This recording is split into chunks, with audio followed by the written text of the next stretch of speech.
You know, when you think about royal events, things like trooping the colour, changing of the guard, I love the fact that they're all free, they're all a wonderful spectacle, and they draw huge crowds, don't they?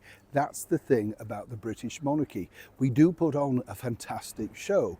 But even, of course, when the royals get out and about meeting people up and down our wonderful country, the United Kingdom, and of course further afield in the Commonwealth, people come out in their droves. They want to meet the King and the Queen. They want to see the Prince and Princess of Wales because obviously, you know, it's there, isn't it? It's wonderful to be able to see the people that do so much as great ambassadorial roles for us. That's what I believe. And when you consider the power they have around the world, it's incredible.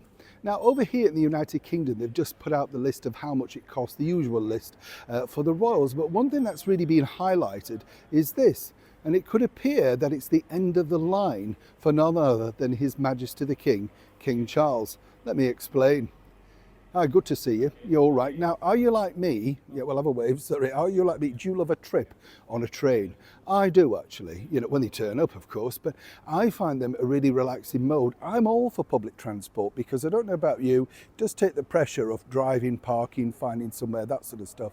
Love a good coach trip. I'm very old-fashioned like that, I'm sure you'll all know. But the thing is, it's just fun, isn't it? Now, imagine if you were, and I've been lucky enough to go inside this, if you were able to travel up and down on the Royal Train. Well, that now apparently is under fire due to the cost. Now, I don't know if you know this, but the Royal Train was one of the very favourite ways of travel for our late monarch Queen Elizabeth II.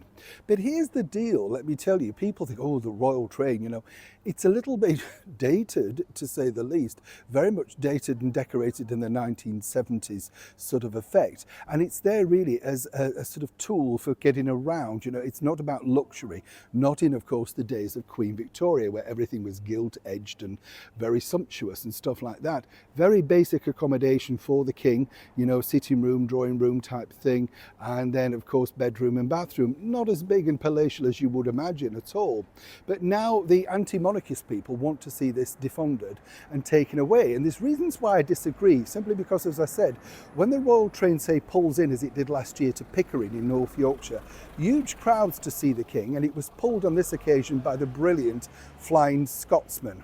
What a locomotive that was, right? Just a wonderful, wonderful train. But of course, royal travel actually started out way back in 1840 when Queen Adelaide over here took the very first train, basically, I think, to try and placate Queen Victoria. She was just really worried about it and didn't think it was going to be safe. Queen Victoria, a couple of years later, decided to take the train from Paddington to Slough and then was a complete convert. Hence the reason the Royal Train became the preferred sort of mode of transport. You see how this works. The bigger issue really now is whether it's economical. Now let me tell you, this is already sustainable as a mode of transport, running apparently on old vegetables and oil from the royal kitchens. And yes, there's one or two staff that's taken on board and all that sort of thing, a few luxuries, you know. So for now, this is under review, but I wanted to know what you thought to this. You know, have you ever seen the Royal Train? What do you think to the idea of it, of course, being put out of commission? You know, we saw that with the Royal Yacht Britannia, and the Queen was very upset by that. I think these things are part of our national heritage. I think it stabilises us, and I think it's something that draws a community together. Now, people say, well, can't they just travel on usual trains? The other side of that is, yes, they could. But then, of course, there's the security aspect. There's this sort of disruption to other passengers.